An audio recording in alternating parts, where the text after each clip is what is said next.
খেলা চলছে বিশ্বজুড়ে। ফুটবল, ক্রিকেট ছাড়াও খেলা রয়েছে এক দীর্ঘ ফর্দ। শুধু ফলাফল নয়, গত, আজ এবং আগামীর খেলাকে প্রেস বক্স থেকে আমরা দেখতে চাই ভিন্ন চোখে। সেই দেখাটাই দেখতে পাবেন এখন মাঠে। সঙ্গে আছি আমি, নোমান আব্দুল্লাহ। শুরুতে এক নজরে দেখে নেব ক্রীড়াঙ্গনের গুরুত্বপূর্ণ খবরাখবর।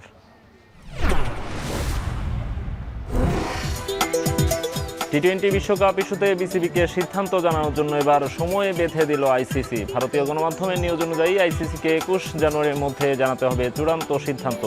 শেষ পর্যন্ত নিজেদের সিদ্ধান্তে অনড় থাকলে র্যাঙ্কিং অনুযায়ী বাংলাদেশের জায়গায় বিশ্বকাপে দেখা যেতে পারে স্কটল্যান্ডকে।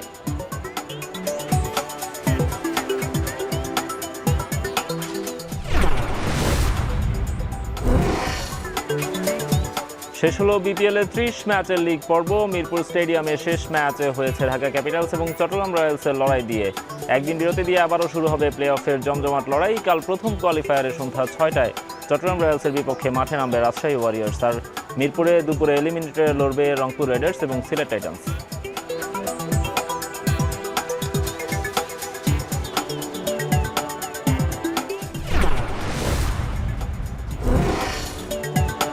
এবং মহিন আহমেদের জোড়া গোলে সাফ ফুটসালের টানা 2 ম্যাচে জয়হীন থাকার পর অবশেষে সাফল্য পেয়েছে বাংলাদেশ। ভুটানকে 4-1 ব্যবধানে হারিয়ে পয়েন্ট টেবিলে তলানিতে এক লাফে 4-এ উঠেছে লাল সবুজের প্রতিনিধিরা। এদিকে একই আসরে আজ দুপুরে নেপালের মুখোমুখি হবে বাংলাদেশ নারী দল। আসরে জয় কিংবা ড্র করা বাংলাদেশের লক্ষ্য নিজেদের তৃতীয় ম্যাচে পূর্ণ পয়েন্ট অর্জন।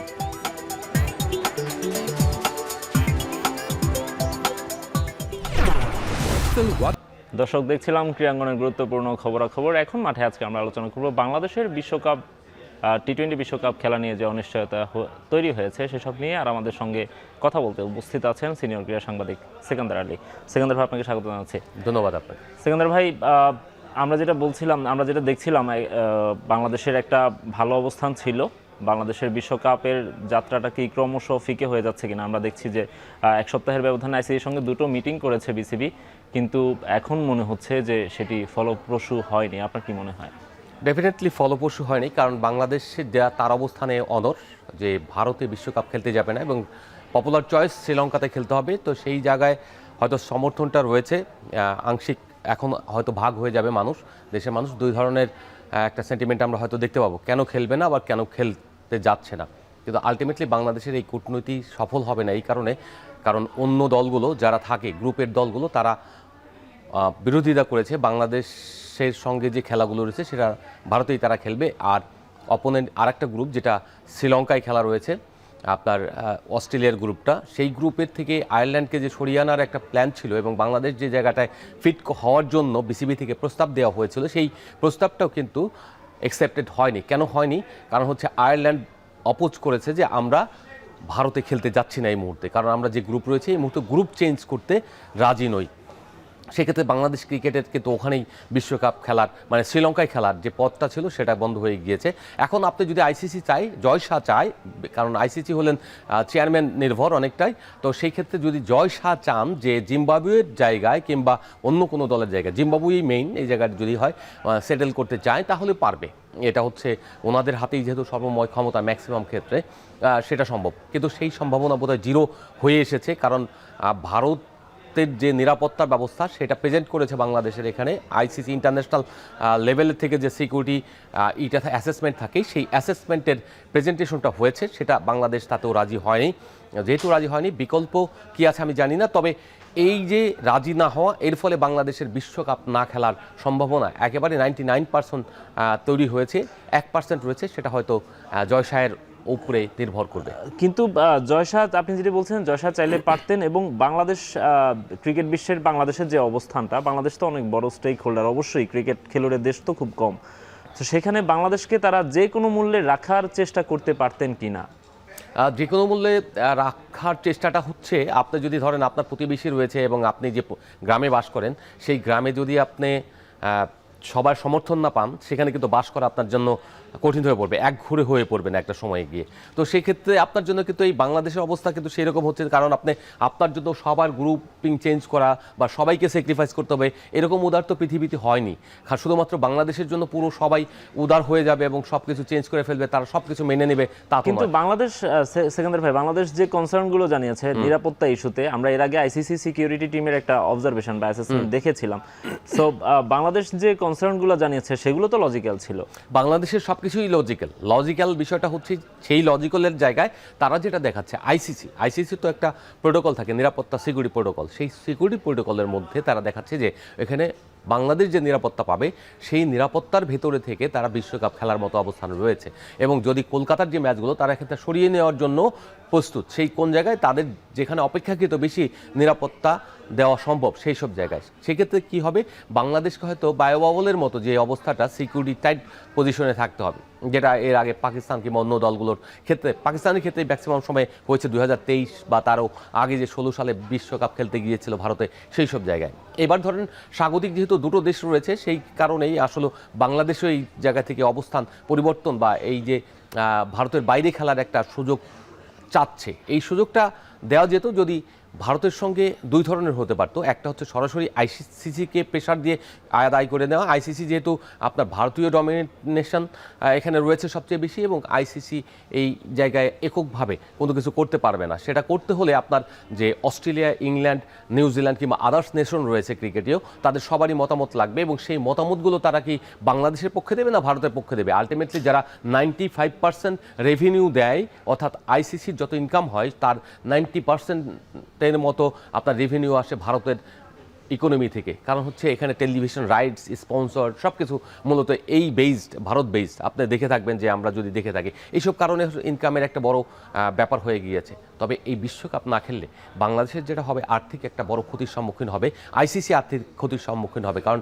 বাংলাদেশের বিগ স্টেক হোল্ডার, এবং এই যে জনপ্রিয়তা রয়েছে সেই জনপ্রিয়তার কারণে টিভি রাইটস বিক্রি করা কিংবা আপনার যেসব স্পন্সরগুলো আসে সেই স্পন্সরগুলো মুখ ফিরিয়ে নেওয়ার একটা সম্ভাবনা রয়েছে, মানে কমে যাবে, মুখ ফিরিয়ে নেবে তা না, কমে যাবে। সেই কমে গেলে আইসিসি যে আর্থিক ক্ষতির সম্মুখীন হবে, অন্য দেশগুলো যে ইংল্যান্ডের গ্রুপে বা সি গ্রুপে যে দলগুলো রয়েছে তারা যখন কম ম্যাচ মানে বাংলাদেশের মতো দলের সঙ্গে খেলতে পারবে না, ইংল্যান্ডে প্রচুর বাংলাদেশি রয়েছে, অন্য দেশে রয়েছে, তারা যখন খেলতে পারবে না তখন তাদেরও দেশে ওই টিভি রাইটসের থেকে যে পয়সা ইনকাম করা সেটাও কিন্তু হচ্ছে না। না হওয়ার ফলে যেটা করবে, বাংলাদেশের কাছে কম্পেনসেশন চাইবে আইসিসি, এরকম একটা প্ল্যান বা অনুমোদন অলরেডি হয়ে গিয়েছে শুনতে পেয়েছি।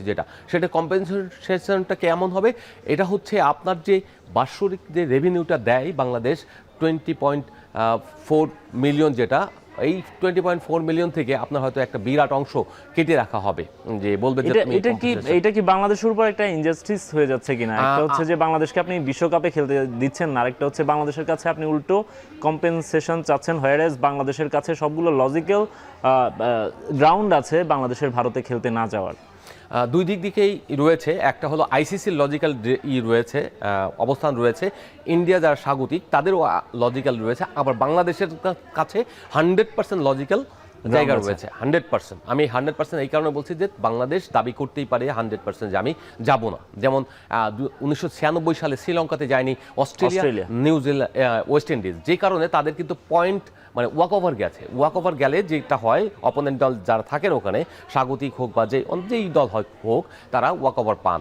তো এই ক্ষেত্রে বাংলাদেশের ক্ষেত্রে কি হবে আমি জানি না। যদি বাংলাদেশ প্রথম থেকে অপোজ করে আগামী 2-1 দিনের মধ্যে, কালকেই তো সম্ভবত পরশুদিন আপনি যখন এইটা রেজাল্টটা জানিয়ে দেবে, রেজাল্ট ডিসিশন ইজ ফাইনাল, বাংলাদেশকে ভারতে খেলতে যেতে হবে, আদার দেন অন্য কোনো জায়গায় সম্ভাবনা নাই, এরকম আমরা কিন্তু সবাই বুঝতে পারছি এবং জানতে পারছি। সেক্ষেত্রে বাংলাদেশের বিশ্বকাপ খেলা হচ্ছে না। যদি না খেলা হয় সেক্ষেত্রে কী করবে আইসিসি? হয় বিকল্প দল নিবে, স্কটল্যান্ডকে নিয়ে নিবে। স্কটল্যান্ডকে নিলে তাদের তো বাংলাদেশের থাকলে যে রেভিনিউ হতো, বাংলাদেশের যে জনপ্রিয়তা, যে সমর্থন বিশ্বব্যাপী রয়েছে, সেই কোয়ালিটি অফ ক্রিকেট খেলে বাংলাদেশ, যতটাই খেলুক এখন হয়তো আপনি বলতে পারেন স্কটল্যান্ডের চেয়ে তো অবশ্যই বেটার, তো এবং টেস্ট খেলুয়ার একটা দেশ। তো এই জায়গা থেকে যেটা হচ্ছে সেটা হচ্ছে তাদের একটা ক্ষতির সম্মুখীন হবে। সেকেন্ড, আমি যেটা বলছিলাম যে ইনজাস্টিস হচ্ছে কিনা বাংলাদেশের সঙ্গে এটা, এবং আরেকটা প্রশ্ন সঙ্গে জুড়ে দেয়, সেটা হচ্ছে যে আইসিসি সভাপতি যদি জয় শাহ না হতেন, আইসিসি চেয়ারম্যান, সেক্ষেত্রে কি ডিসিশনটা অন্যরকম হতে পারতো কিনা? আমার কাছে মনে হয় না যে ভারতের যদি জয়সা না হয়েও এখানে ইংল্যান্ডের বা অন্য কেউ থাকতো, তাও প্রভাব ওদেরই থাকতো, কারণ ওরা হচ্ছে গ্লোবালি যার পাওয়ার সেই কিন্তু হয়। আপনার ধরেন আপনি এই আমেরিকা যাকে তুলে নিয়ে আসলো মাদুরো, তাকে তুলে নিয়ে এসছে, পৃথিবীর কেউ কিছু বলতে পারেনি। অবস্থা কিন্তু শক্তিশালী যারা তারা কিন্তু ডমিনেট করে সব জায়গায়। এখন আপনি যে প্রশ্নটা করেছেন, ইনজাস্টিস, ডেফিনেটলি ইনজাস্টিস হচ্ছে। আমি বিগে বাংলাদেশে আমি বলবো যে আমার অধিকার বিশ্বকাপ খেলা, আমি তোমার কাছ থেকে ভিক্ষা নেইনি, আমি অর্জন করেছি। সেই অর্জন যদি আমি আমার ইমপ্লিমেন্ট না করতে পারি, তুমি যদি আমাকে সুযোগ না করে দাও, তোমার অপশন রয়েছে, সেই অপশন কেন আমাকে ইমপ্লিমেন্ট করে দিচ্ছে না? হ্যাঁ, এটা লেট হয়ে গেছে, এটা বলতে পারি যে তোমরা যে সময় আমাকে জানিয়েছো এটা তুমি আরও 2 মাস আগে কেন জানালে না? যখন গ্রুপিং হচ্ছে তখন কেন তুমি জানালে না? এটা দাবি করতে পারে। এখন বাংলাদেশ বলতে পারে তখন তো সিকিউরিটি কনসার্ন ছিল না, হঠাৎ করে সিকিউরিটি কনসার্ন হয়েছে। তো সেই সব জায়গায় তারা আবার বলছে যে সিকিউরিটি এখানে অন্য দেশের জন্য নয়, বাংলাদেশের কারণে কী কী কারণে, নানা রকমের আলোচনা থাকবে। কিন্তু আলটিমেটলি বাংলাদেশের ওপর একটা ইনজাস্টিস হবে এই কারণে যে অপশন থাকার পরেও তুমি অপশনটাকে বাংলাদেশকে দিচ্ছ না বা দিতে পারছো না। এটার হয়তো আইসিসি অপারক, কারণ হচ্ছে যে আইসিসি শুধুমাত্র ভারতের উপর নির্ভর করে তা না, অন্য দলগুলোর ওপরও নির্ভর করছে। কারণ হচ্ছে অন্য দলগুলো তো তাদেরও খেলতে রাজি হতে হবে, সেই জায়গা থেকে অন্যরা রাজি হতে চাচ্ছে না, কারণ তাদের প্রোগ্রাম কিন্তু সেটেড আগে থেকে সেট হয়ে গেছে। যখন আইসিসি সূচি ঘোষণা করেছে তখনই কিন্তু তাদের সঙ্গে ডিসকাস করে এইগুলি করা হয়েছে। তখন তাদের সমস্ত প্রোগ্রাম ওইভাবে সেট করা, তাদের প্রিপারেশন থেকে শুরু করে সব কিছু সেট করা। জাস্ট আপনার এখন 10 দিন 7 দিন, তাহলে 17 দিন আগে আপনার বিশ্বকাপের পুরো সবকিছু চেঞ্জ করে ফেললে তাদের জন্য যে না, 17 দিন তো এখন এসে দাঁড়িয়েছে। বাংলাদেশ যখন কনসার্নটা জানিয়েছিল সেটি ছিল 4 জানুয়ারি। সে তারপরই যদি আইসিসি আমার মনে হয় তাৎক্ষণিকভাবে যদি একটা আমলে নিত, তাহলে কিন্তু এটা সমস্যা সমাধান করা যেত সম্ভবত। দর্শক, আলাপ করছিলাম বাংলাদেশের বিশ্বকাপে যাত্রা নিয়ে, বিশ্বকাপে বাংলাদেশের পার্টিসিপেশন নিয়ে যে অনিশ্চয়তা তৈরি হয়েছে সেসব নিয়ে। সেকান্দার ভাই আছেন আমাদের সঙ্গে, সিনিয়র ক্রীড়া সাংবাদিক। সেকান্দার ভাই, আমরা যেটা বলছিলাম, আমরা যেটা বারবারই বলার চেষ্টা করছি যে বাংলাদেশের কাছে সব ধরনের লজিক্যাল গ্রাউন্ড থাকার পরও বাংলাদেশ যে কনসার্নটা জানিয়েছে, সিকিউরিটি কনসার্ন, সেইটাতে হচ্ছে তার পক্ষে আইসিসির রিপোর্টটাও ছিল। স্টিল আইসিসি কেন বাংলাদেশকে সেই জায়গাটা দিচ্ছে না বা সেই সুযোগটা দিচ্ছে না, এটা একটা প্রশ্ন। আর একটা প্রশ্ন হচ্ছে যে বাংলাদেশকে যদি বিশ্বকাপে খেলতে দেয়া না হয়, সেক্ষেত্রে আইসিসি এবং বাংলাদেশ দুটো পক্ষেরই তো ক্ষতি হবে। বাংলাদেশের কি ধরনের ক্ষতি হতে পারে, আইসিসির কি ধরনের ক্ষতি হতে পারে?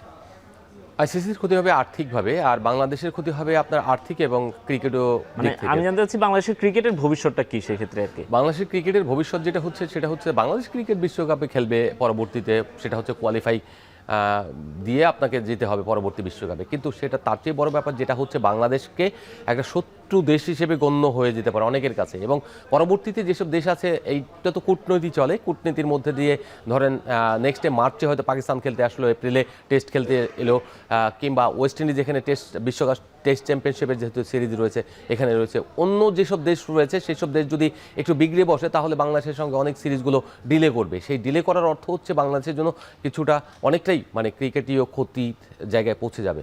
সেটা হচ্ছে আর্থিকভাবে যেমন, তেমনি আপনার ক্রিকেট খেলতে না পারলে আপনার তো আসলে ক্রিকেট দলের খুব একটা ভূমিকা থাকবে না। তো আলটিমেটলি যেটা হচ্ছে যে বাংলাদেশ, আমি একটা উদাহরণ দিয়ে বলি যে 2016 সালে যখন বাংলাদেশে 19 ওয়ার্ল্ড কাপ হচ্ছিল, সেই ওয়ার্ল্ড কাপে কিন্তু অস্ট্রেলিয়া অংশগ্রহণ করেনি এবং তাদের দল প্রত্যাহার করে নিয়েছিল ডিউ টু সিকিউরিটি রিজন, এবং সেই জায়গায় কিন্তু আরেকটা দলকে রিপ্লেস করা হয়েছিল। তখন কিন্তু ভেন্যু এখান থেকে সরিয়ে নেওয়া হয়নি। তো আইসিসির এইবারের যেটা হচ্ছে, এবার কিন্তু সেই রকম না, কারণ যেহেতু একক ভেন্যু ছিল সে সময়, সেই কারণে আপনার এই পরিবর্তনটা করতে পারেনি যে অস্ট্রেলিয়ার ম্যাচগুলো অন্য দেশে নেবে, এটা লজিস্টিক্যালি ওই সময় সম্ভবও ছিল না। 11th আওয়ারে এরকম পরিবর্তনের 1 মাস আগে এরকম আলোচনায় আসছিল। তো বাংলাদেশের যেহেতু অপশন রয়েছে গ্রুপিং করে দেওয়া, আপনার ফুল গ্রুপ শিফট করে দেওয়া, ড্রপ করে দেওয়া। ধরেন আপনি এখন পাকিস্তানের গ্রুপটা করা গেল না, কিন্তু অস্ট্রেলিয়ার গ্রুপ আর ইংল্যান্ডের গ্রুপ পুরো গ্রুপটাই শিফট করে দেওয়া কিন্তু সম্ভব, কিন্তু সেটাও আপনি করবেন না। এটা না করার অর্থ হলো যে এটা রাজনীতি, এবং এখানে যে প্রেশার গ্রুপ হিসেবে কাজ করে, কারণ ইন্ডিয়াকে সাপোর্ট দেওয়ার জন্য অস্ট্রেলিয়া থাকবে, কারণ অস্ট্রেলিয়ার সঙ্গে ইন্ডিয়া যদি গিয়ে খেলে অস্ট্রেলিয়াতে টেস্ট সিরিজ খেলে, তাহলে তার যে রেভিনিউ হয় সেই রেভিনিউ দিন শেষে তার অর্থনীতিকে, মানে ক্রিকেট অর্থনীতিকে অনেক বেশি সমৃদ্ধ করে। ইংল্যান্ডের ক্ষেত্রেও তাই, ইন্ডিয়া যখন গিয়ে ইংল্যান্ডে খেলে তখন কিন্তু তার ইকোনমি বা তার রেভিনিউ অনেক বেশি হয়। আয়ারল্যান্ড, প্রত্যেকটা দেশই যখন অর্থনৈতিক সংকটে থাকে তখন ইন্ডিয়াকে ডাকে, ভাই আমাকে একটা সিরিজ খেলে দিয়ে যাও, বা 5 ম্যাচ 3 ম্যাচ 4 ম্যাচ এরকম একটা সিরিজ খেলো, যে খেললে পরে তার যে সক্ষমতা থাকে সেই সক্ষমতা আরও বেশি সমৃদ্ধ হয়। তো এই জায়গা থেকে আসলে তাদেরকেই আসলে সাপোর্ট দেবে সবাই। বাংলাদেশের পাশে থাকার সম্ভাবনা খুবই কম। সিকান্দার ভাই, বাংলাদেশের পক্ষে সব ধরনের যৌক্তিক কারণ থাকার পরও বাংলাদেশ কেন এটি আদায় করে নিতে পারলো না? বিসিবি যে প্রক্রিয়ায় হচ্ছে কাজগুলো করেছে, নেগোসিয়েশন বা ডিপ্লোমেসির কথা বলেন, দুই ভাগেই বাংলাদেশের বিসিবির কি কোনো ব্যর্থতা দেখেন কিনা আপনি, বা তারা কি এটি আদায় করে নিতে পারেনি, এই ধরনের কোনো বিষয় কিনা? দেখুন, পুরো সিদ্ধান্তটাই কি বাংলাদেশ সরকারের, নট বিসিবির। বাংলাদেশ ক্রিকেট বোর্ডকে যদি আপনি স্বাধীনতা দিতেন তাহলে বাংলাদেশ ক্রিকেট বোর্ড খেলার জন্য প্রস্তুতি থাকতো, যে কোনো জায়গায় হোক, সিকিউরিটি এসুরেন্সের মাধ্যমে। কিন্তু যখন এটা একটা আসছে, সরকারের সিদ্ধান্ত হয়ে গিয়েছে, তখন কিন্তু বাংলাদেশ ক্রিকেট বোর্ড সরকারের বাইরে গিয়ে কোনো কিছু করতে পারবে না, বা কেউ না। ব্যক্তিগতভাবে আমিও যদি হই, সরকার যদি মনে করে যে আজকে আমি অন্য দেশে যেতে পারবো না, তাহলে আমি যেতে পারবো না। So things are like that. তো সেই জায়গা থেকে আমি বলবো না যে বাংলাদেশ ক্রিকেট বোর্ডের পুরোপুরি ব্যর্থতা রয়েছে, কারণ সরকার যেভাবে বলবে সেইভাবে তাকে চলতে হবে। তো সেই ক্ষেত্রে বাংলাদেশ ক্রিকেট বোর্ড কি যে পার্টিসিপেটিং নেশনগুলো আছে তাদের সঙ্গে টেবিল আলাপ যেটি বলি আমরা, সেটাই করার সুযোগ ছিল কিনা? কিছু কিছু হয়তো করেছে, কিন্তু সেই সুযোগগুলো কাজে লাগবে না। ওই যে আগেই বললাম আমি, যাদের কাছ থেকে আপনি সুবিধা পাবেন, যাকে দিয়ে আপনার লাভ হবে তার পাশেই কিন্তু সবাই থাকবে। আর যাকে দিয়ে লাভ হবে না খুব একটা আর্থিকভাবে বা এতে, বাংলাদেশকে অস্ট্রেলিয়া কেন টেস্ট সিরিজ খেলতে সুযোগ দেয় না, কেন ইংল্যান্ড আপনাকে টেস্ট টের জন্য আমন্ত্রণ জানায় না? বিকজ অফ আপনার লস প্রজেক্ট। যখন তাদের লস হয় তবে বাংলাদেশের মতো দেশকে তারা ডাকে না, যে কারণে আপনি খেলার সুযোগ পান না, অস্ট্রেলিয়া বা ইংল্যান্ডে গিয়ে খেলার সুযোগ পান না। এবার শুধুমাত্র অস্ট্রেলিয়া আমাদের একটা বিশ্ব টেস্ট চ্যাম্পিয়নশিপের একটা সুযোগ দিয়েছে, 2টো টেস্ট খেলতে যাব। তো এছাড়া কিন্তু এরকম আমাদের ওই কালীভদ্র সুযোগ আসবে, ম্যাক্সিমাম টাইম এইসব দেশ দিবে না, কারণ আমাদের দিয়ে আমাদের ক্রিকেটেও মান টপ লেভেলের না, যে কারণে আমাদের রেভিনিউটাও আমাদেরকে দিয়ে হয় না। তো সেই জায়গা থেকে যদি বলেন যে নেগোসিয়েশন আন্ডার হ্যান্ডেল যদি অন্য সিচুয়েশন থাকতো তাহলে হতো, কিন্তু বর্তমান যে সিচুয়েশন, এই সিচুয়েশনে ম্যাক্সিমাম যাবে আইসিসির পক্ষে। কারণ হচ্ছে তাদেরও ইন্টারেস্ট রয়েছে, গ্রুপিং চেঞ্জ, চলে যাওয়া, আবার শিফট করা, আবার ঝামেলা তৈরি করা, আইসিসির আর্থিক ক্ষতি, অনেক কিছু ব্যাপার আছে। আর আইসিসি যে কোনো একটা জিনিস প্রকল্প যখন কার্যকর করে, তখন 6 মাস 1 বছর আগে সমস্ত প্রোগ্রামগুলো সেট করে, যে কারণ সে জানে যে 4 বছর পরে এখানে, বা 5 বছর পরে, 6 বছর পরে এখানেই বিশ্বকাপ হবে, বা এখানে ইভেন্টটা হবে। সেই ইভেন্টটা যখন হবে তখন তার টিকিট কাটা থেকে শুরু করে 1 বছর আগেই হয়তো 16টা করে টিকিট বা 20টা করে টিকিট, 30টা টিকিট কেটে রাখে, হোটেল বুকিং দিয়ে রাখে, যাতে সর্বনিম্ন আপনার ব্যয় আপনার এগুলোকে বুক করা যায়। সেই সব জায়গা থেকেও আইসিসি চিন্তা করবে, এবং রেভিনিউর ভাগ তো সবারই, লস হয়ে গেলে তো এটা সবারই লস হবে। তো সেই জায়গা থেকে যেটুকু শুনলাম, যে আমার এটা তো অশনি সংকেত যে বাংলাদেশের রেভিনিউ হারানোর সম্ভাবনা, যে ওয়ান কাইন্ড অফ পানিশড, যে আপনি আসেননি, আপনার এখানে যেহেতু আপনি থাকলে কম্পিটিটিভনেসটা বেশি থাকতো, সেই জায়গাটা লস হচ্ছে এবং এটার রেভিনিউ কেটে রাখো। আচ্ছা সিকান্দার ভাই, আরেকটা বিষয় হচ্ছে, আমরা গতকাল ভারত এবং নিউজিল্যান্ডের সিরিজটা শেষ হয়েছে, আমরা সেখানে দেখলাম যে সাধারণত এই ধরনের দ্বিপাক্ষিক সিরিজগুলোতে যেটা হয় যে একজন হচ্ছেন আপনার স্বাগতিক একজন আম্পায়ার থাকেন এবং নিরপেক্ষ আম্পায়ার থাকেন, আইসিসি মনোনীত। সেখানে আমরা দেখলাম যে বাংলাদেশেরও একজন আম্পায়ার ছিলেন, যেহেতু তিনি আইসিসির এলিট আম্পায়ার, আইসিসির এলিট প্যানেলের আম্পায়ার, বাংলাদেশের শরফুদ্দৌলা সৈকত তিনি ছিলেন। 3 ম্যাচের সিরিজে তিনি একটা ম্যাচেও ফিল্ড আম্পায়ারিংয়ের সুযোগ পাননি। এটা কি দর্শকদের তোপের মুখে পড়তে পারেন, এই কারণে তাকে ফেলা হয়নি, নাকি হচ্ছে বাংলাদেশের সঙ্গে ভারতের যে ঝামেলাটা চলছে সেটার কারণে বিসিসিআই তাকে ফিল্ড আম্পায়ারিং করার সুযোগ দেয়নি, এই ধরনের কোনো সিচুয়েশন কিনা? দেখুন, এই আম্পায়ার্স অ্যালটমেন্ট সেটা সম্পূর্ণ আইসিসির, যেসব ইন্টারন্যাশনাল ম্যাচগুলো থাকে। টি20-র ক্ষেত্রে হলো ডোমেস্টিককে এটা প্রায়োরিটি পায়, আর ওডিআই ক্ষেত্রে যেটা হচ্ছে একজন ফিল্ড আম্পায়ার, আপনি যেটা বললেন, ইন্টারন্যাশনাল হতে হবে, এলিট আম্পায়ার হতে হবে, আর আরেকটা হতে হবে ডোমেস্টিক, স্বাগতিক দেশের। তো সেই ক্ষেত্রে বাংলাদেশের এখানে সৈকত যেহেতু এলিট আম্পায়ার এবং তিনি আন্তর্জাতিকভাবে পরীক্ষিত, ভারতের অনেক ম্যাচ করেছেন, অস্ট্রেলিয়া, অ্যাশেজ, এইসব জায়গায় ম্যাচ পরিচালনা করেছেন, কিন্তু তাকে এইবার সুযোগ না দেওয়ার অন্যতম কারণ হচ্ছে যদি ইনসিডেন্টে কিছু একটা ঘটে, টেনশনটা আরও বাড়িয়ে দেবে, যে দেখো এই যে বিশ্বকাপের সময় দেখো তোমার দেশে এটা হচ্ছে, আমরা যা দাবি করছি সেটা 100% প্রুভেন। এই যে দেখো আইসিসি কয়দিন আগে বলে গেছে তোমাদের আম্পায়ার ওখানে তো রয়েছে, কেন তোমরা তাহলে করছো না, তার তো কোনো সমস্যা হচ্ছে না। তো সেই জায়গায় কিন্তু অযৌক্তিক প্রমাণ হয়ে যাবে, মিথ্যা ভুল প্রমাণ হয়ে যাবে ভারত তো বা আইসিসি।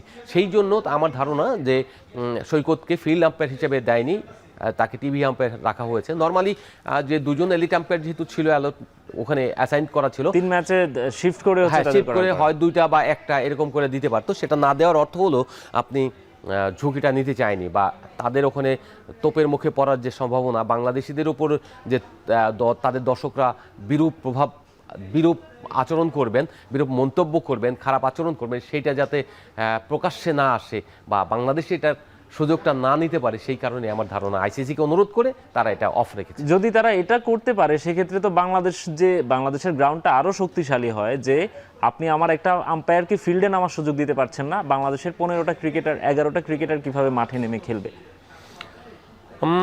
এখানে দুই ধরনেরই আছে, যেহেতু আপনার যদি সিচুয়েশন তৈরি হয় তো বাংলাদেশকে চলে আসতে হবে, এরকম সিচুয়েশন হয়নি। পাকিস্তানের সাথে সবচেয়ে বৈরী পরিবেশ বা বৈরী অবস্থা ভারতের, তো সেই ক্ষেত্রে ভারতে গিয়ে উদাহরণ দিতে পারে তারা যে পাকিস্তান আমার এখানে তো খেলেছে, আগে খেলেছে, এইবার তো স্বাগতিক দুটো এবং তাদের মধ্যে একটা চুক্তি হয়েছে, যেহেতু চ্যাম্পিয়ন্স ট্রফিতে তারা যায়নি, সে বলছে আমি তোমার দেশে খেলতে যাব না। যদি এরকম অপশন না থাকতো, এই চুক্তির ফলে আমাদের সঙ্গে সেরকম কোনো চুক্তি নেই বা এরকম সিচুয়েশনও হয়নি, আগে আমরা সবসময় খেলতে গিয়েছি এবং ভালোভাবেই সব কিছু করে চলে এসেছি। এবার যেটা হচ্ছে, এই সিচুয়েশনটা তো একদম ব্যতিক্রম, একেবারে 11th আওয়ারে মুস্তাফিজুর রহমানকে দিয়ে আসলে সিচুয়েশনটা তৈরি হয়েছে এবং ওখানে নিরাপদ যে সবাই নিরাপদ তা কিন্তু নয়, অনিরাপত্তা একটা বড় ব্যাপার। এখন বাংলাদেশের সমর্থক বাংলাদেশের ক্রিকেট দলের হয়তো কিছু হবে না, যে নিরাপত্তা ব্যবস্থা থাকবে বা মাঠে কেউ হয়তো ওইরকম অস্ত্রপাতি বা ঢিল নিয়ে ওখানে যেতে পারবে না, কিন্তু যে সমস্যাটা হবে দর্শকদের বাংলাদেশের জার্সি পরে থাকা কিংবা সাংবাদিক যারা যাবে তাদের ওখানে কাভার করতে যাবে, তাদের জন্য একটা টেনশন অলওয়েজ থাকবে। যদি কিছু নাও হয়, একটা মেন্টাল যে ট্রমা থাকবে ওখানে, আমি গেলে আমাকে মারবে, আমাকে এরকম হবে বা আমি খুন হয়ে যেতে পারি, অনেক কিছু হতে পারে, অনেক কিছু শিকার হতে পারে। খুন হলাম না, কিন্তু আমি যে হ্যারেজের শিকার হব, এটাও আমাকে কে সেফটি দেবে? তো সেই জায়গা থেকে একটা টেনশনের জায়গা তো অবশ্যই থাকে। আইসিসির উচিত ছিল বা সদস্য দেশ যারা রয়েছে ভারতেরই উচিত যে বাংলাদেশের প্রয়োজনে তাদেরকে বলা উচিত বাংলাদেশের টেনশনটা আমরা বুঝতে পারছি এবং তারা যাতে নির্বিঘ্নে খেলতে পারে, তাদের সঙ্গে আমরা রয়েছি। আন্তরিকতা মানে উদারতা দেখানো, সেই উদারতা তারা দেখাবে কিনা আমি জানি না, আমার মনে হয় না দেখাবে, কারণ ইগো সবারই টনটনা। তো সেই ইগো থেকে তারা দেখবে যে তাদের দেশকে তারা নিরাপদ প্রমাণ করার চেষ্টা করবে। আমরাও আমাদের জায়গা থেকে, অবস্থান থেকে, আমাদের নিরাপত্তার স্বার্থে আমরাও চাইবো না যে ওখানে ভারতে খেলতে যেতে।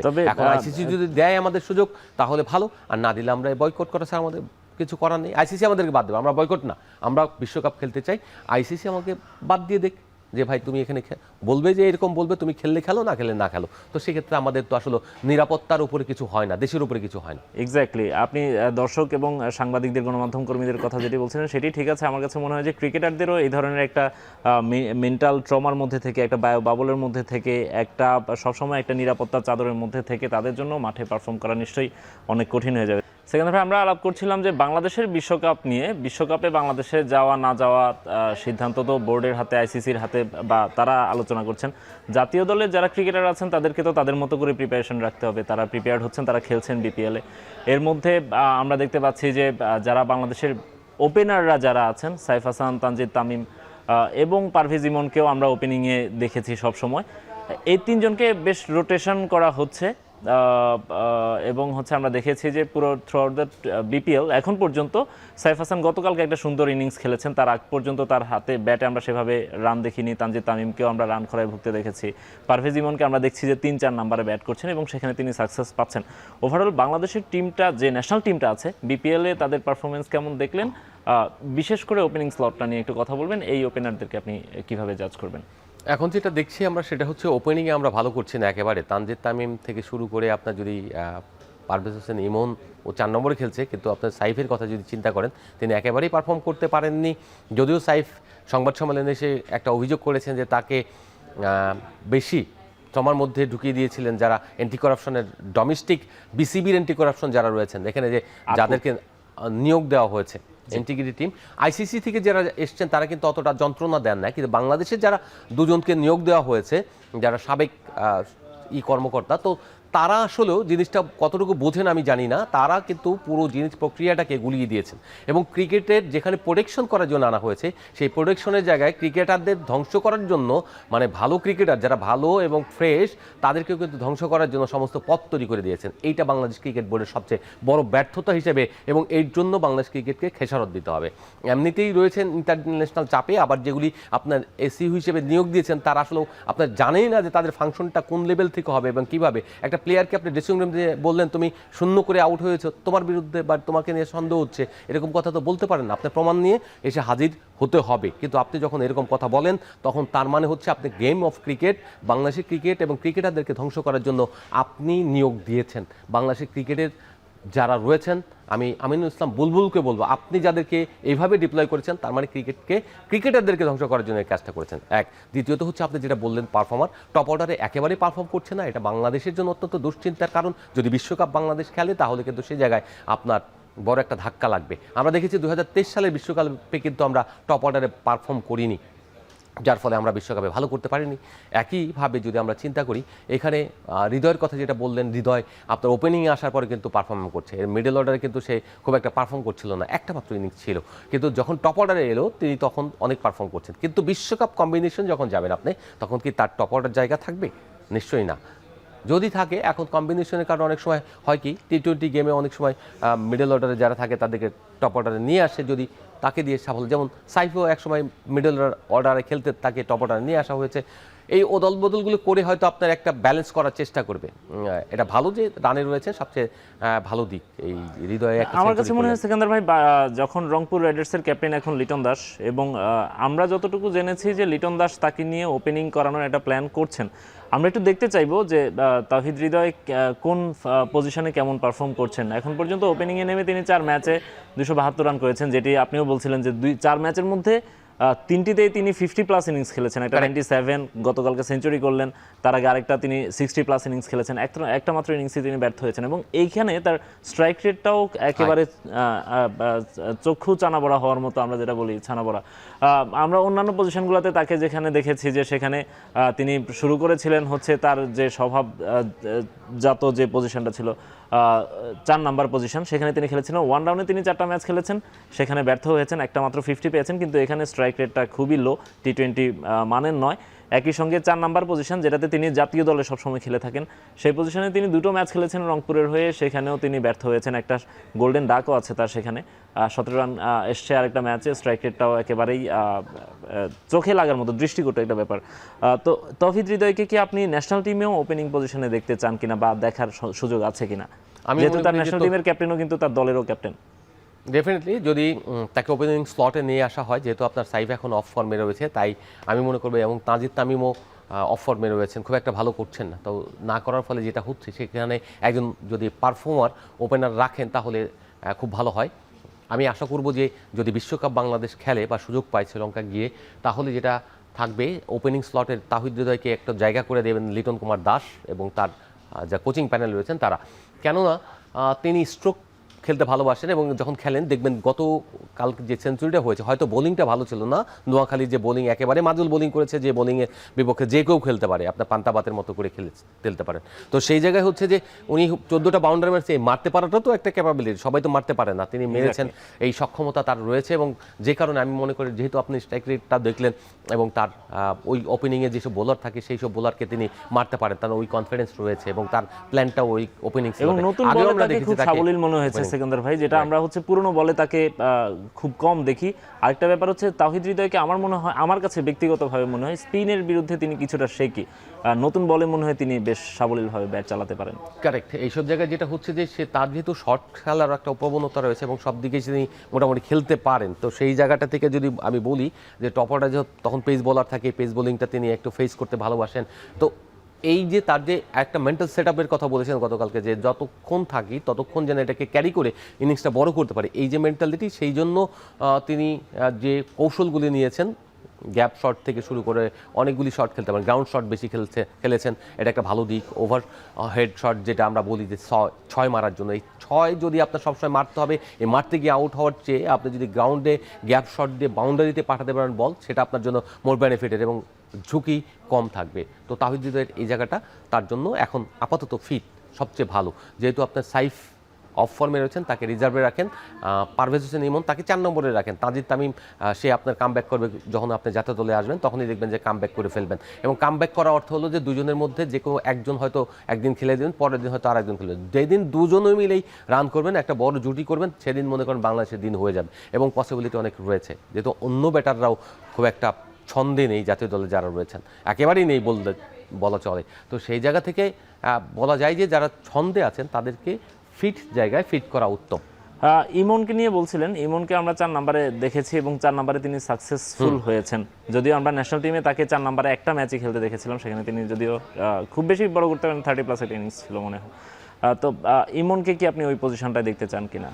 আমি 4 নম্বরই দেখতে চাই ইমনকে, কারণ এই জায়গাটা কেন ইমন হঠাৎ করে 4 নম্বরে এলেন, গাজী আশরাফ হোসেন লিপু চিফ সিলেক্টর যিনি চেয়েছিলেন অঙ্কনকে এখানে দিয়েছিলেন যে 4 নম্বর পজিশন অঙ্কনকে একটু ট্রাই করে দেখা, এবং সেই জায়গা থেকে 4 নম্বর ব্যাকআপটা যেন থাকে। তাহিদ হৃদয় যখন ফেল করে, টানা যেহেতু ফেল করলে যেন তার জায়গায় বিকল্প হিসেবে তাকে নামানো যায়। সেই জায়গায় অঙ্কনকে না খেলিয়ে লিটন যেটা করেছেন সেটা হচ্ছে পারভেজ হোসেন ইমনকে জায়গা করে দিয়েছেন, যাতে টপ অর্ডার শূন্যতা থাকলে সেখানে খেলতে পারবেন, এবং 4 নম্বরে যদি তিনি ভালো করেন তাহলে 4 নম্বর স্লটটা পাকা হয়ে গেল। এখন যে অবস্থাটা রয়েছে, তাহিদ হৃদয় যদি টপ অর্ডারে চলে আসেন, টপ অর্ডারে তার আগেও কিন্তু পারফর্ম করার অতীত আছে, সেই অতীত থেকে তিনি হয়তো ভালো করবেন। অনেক রানও করেছিলেন, যে জাতীয় দল আসার পেছনে তার এটা একটা বড় ভূমিকা ছিল। 23-24 বিপিএল তিনি ওপেনিং করেছিলেন, সেখানেও তার এটা সেঞ্চুরি ছিল। রাইট সেকেন্দার ভাই, আমরা বিপিএল নিয়ে কথা বলছিলাম। বিপিএল এ এবার ফিক্সিং রোধ করার জন্য বিসিবি বেশ উঠে পড়ে লেগেছিল, তারপরেও মাঝে একটা গুঞ্জন উঠেছিল।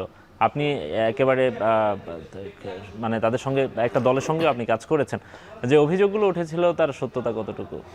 ম্যাক্সিমামটা হচ্ছে কি, এখান থেকে ওনারা কিন্তু কোনো প্রমাণ ছাড়াই যে কোনো মানুষকেই ওনারা হচ্ছে ডিস্টার্বিং জায়গা থেকে দেখছে। আমি কাছ থেকে যেটা দেখেছি, আমি একজন এন্টি করাপশনের একজন মাসুদ নামে একজন রয়েছেন, তখন ডাগ আউটে বসেছেন, তাকে আমি বললাম যে আপনারা যেসব দুর্বল দল পাচ্ছেন, বোর্ড পরিচালক নাই যেসব দলের সঙ্গে, সেই সব দলের সঙ্গে এসে ফিস করছেন, হ্যাঁ এটা করছেন ওইটা করছেন, কিন্তু আপনার যে বড় দলগুলো আছে বাকি 4টা যেগুলি পাওয়ার আছে পেছনে, তাদের ঘরের কাছেও যেতে পারছেন না। হ্যাঁ, তারপরে যখন মালিকদের ডাকা, তখন আপনি ডাকছেন কাদেরকে, যেগুলি হচ্ছে তাদের বোর্ড পরিচালক পেছনে নেই, সেই দলগুলোকে মালিকদের আপনি ডাকতে পারছেন। আর বড় দল যেগুলি আছে তাদের আপনার কাছেও আনতে পারছেন না এবং কাছে ভিড়তে পারছেন না। সেম কথা বাংলাদেশ ক্রিকেট বোর্ড থেকে, অফিসিয়ালদের মধ্যে থেকে অ্যান্টি করাপশন বর্তমান যারা রয়েছে তাদেরকে কিন্তু বলা হয়েছে। তো এই যে দেখেন বিষয়টা হচ্ছে যে আপনি দুর্বলের উপরে আইন প্রয়োগ করছেন, সবলের উপরে না, সবলের কাছেও যেতে পারছেন না, আপনি কোনো কিছু প্রমাণ করতে পারছেন না, আদাবিদি। ইভেন এই যে যাদেরকে আপনি বিপিএলে খেলার সুযোগ দিলেন না, তারাও কিন্তু তাদের ব্যাপারটাও প্রমাণ করতে পারছেন না। তো হাফ হার্ডেড, আপনি এতদিন লাগবে কেন ট্রাইব্যুনাল গঠন করতে? 1 বছরের বেশি হয়ে গেছে। কিন্তু সন্দেহজনক একটা ঘটনা তো ঘটেছে কিছু, আরে ঘটনা তো অনেক ঘটেছে, কিন্তু সেই ঘটনাগুলো তো আপনি ধরতে পারছেন না। আপনি তো সেইগুলি তো প্রমাণ আপনাকে বের করে আনতে হবে। সেগুলি বাইর করার জন্য আপনি তো পুলিশ না, আপনাকে যেটা করতে হবে সেটা হলো কৌশলে যেগুলি আপনার ডকুমেন্টস লাগে, সেই ডকুমেন্টস ভেরি ইম্পর্টেন্ট। পুরো বিপিএলে সাধু আমি কাউকে দেখি না, যদি সাধুই না থাকে তার মানে আমাদের প্রত্যেকে সাসপিশাস লোক এখানে আছে। কারা এখানে ধরেন এখন বলতে পারেন যে ক্রিকেটার, সব ক্রিকেটারই কি সব খারাপ? তাও তো না। আবার সব সংগঠকই খারাপ, মালিকরা খারাপ? তাও তো না। সব কোচ খারাপ? তাও তো না। তার মানে হচ্ছে যে এখানে যেগুলি হচ্ছে সেগুলিকে আপনাকে প্রমাণ করে এনে ক্লিন করতে হবে। ক্লিন করতে হলে আপনার কিছু প্রমাণ লাগবে এবং সেইগুলিকে ধরতে হবে। আদারওয়াইজ আপনি শুধু শুনেছি, জেনেছি, বলেছি এবং দেখেছি এরকম না। আপনি যে কোনো কিছু দেখে, এটা game of cricket, West Indies এর কাছেও বাংলাদেশ বিশ্বকাপে আপনার 61 রানে অল আউট হয়ে গিয়েছিল, 71 রানে অল আউট হয়ে গিয়েছিল, 48 রানে এরকম 11 সালের বিশ্বকাপে। তো সেটা কি আইসিসি আমাদের পুরো দলকে বেঁধে নিয়ে চলে যায়নি? আমি কারেক্ট, সেটা একটা ম্যাচে হতেই পারে। সে ধরনের অনেকগুলো ইনিংস আমরা দেখেছি বিশ্ব ক্রিকেটের, এরকম 40, 44, 45 রানে এরকম হচ্ছে, লো স্কোরও আছে, একেবারে টেস্টেও আছে, ভারতের মতো তো সব দলই রয়েছে। তো যখন হয় ঘটনা ঘটে, গেম অফ ক্রিকেট একেবারে পতন হওয়া শুরু হলে ধামধুম করে পতন হয়। তার মানে সবগুলি যে চুরি হয়ে গেছে, সবগুলি এখানে ফিক্সিং করে ফেলেছে তা না। ফিক্সিংয়ের ডেফিনেটলি টি-20 ক্রিকেট নিয়ে জোয়ার যেসব বোর্ড রয়েছে বিভিন্ন দেশে এবং বাংলাদেশে পর্যন্ত, পাড়ায় মহল্লায় গেলে আপনার এটা দেখি আমরা। তো এগুলির সাথে ইনভলভ থাকে কারা? ইনভলভ থাকে এইসব ক্ষেত্রে ইনভলভ থাকবে যারা কর্তৃপক্ষ থাকেন, অর্থাৎ যারা ফ্র্যাঞ্চাইজি নেন, তাদের সঙ্গে হয়তো বাই প্লেয়ার অথবা যেটা স্পট ফিক্সিং বলি, এটা তো আপনার অন্য কারো পক্ষে সম্ভব নয়, 1-to-1 করে সম্ভব। কিন্তু আপনার পুরো গেম বিক্রি করে দেওয়া, সেটা করতে গেলে কিন্তু আপনার একটা বড় স্টেক হোল্ডারদের ইনভলভমেন্ট থাকতে হবে। সেটা ধরেন দুবাই কিংবা ইংল্যান্ড বা যেসব দেশে আপনার বেটিং জায়েজ, আমরা যেটা বলি বেটিং বৈধ, তো সেই বৈধতা থেকে যদি তারা করতে পারেন, তাহলে ধরেন ক টিম, আপনি ক টিমের কাছে সবচেয়ে টপ টিমটা হেরে গেল, হতে পারে এরকম কিছু, কিন্তু আমরা তো জানি না যে এটা প্রমাণ করতে না পারা পর্যন্ত কাউকে দোষী বা বলার সুযোগ নেই। রাইট সেকেন্দার ভাই, আমরা আশা করব যে বিসিবি তাদের স্বচ্ছতার সঙ্গেই তাদের কাজগুলো করবে এবং অবশ্যই প্লেয়ারদেরকে ডিস্টার্ব না করে। আপনাকে অসংখ্য ধন্যবাদ আমাদেরকে সময় দেওয়ার জন্য। শেষ করছি এখন মাঠের আজকের আয়োজন।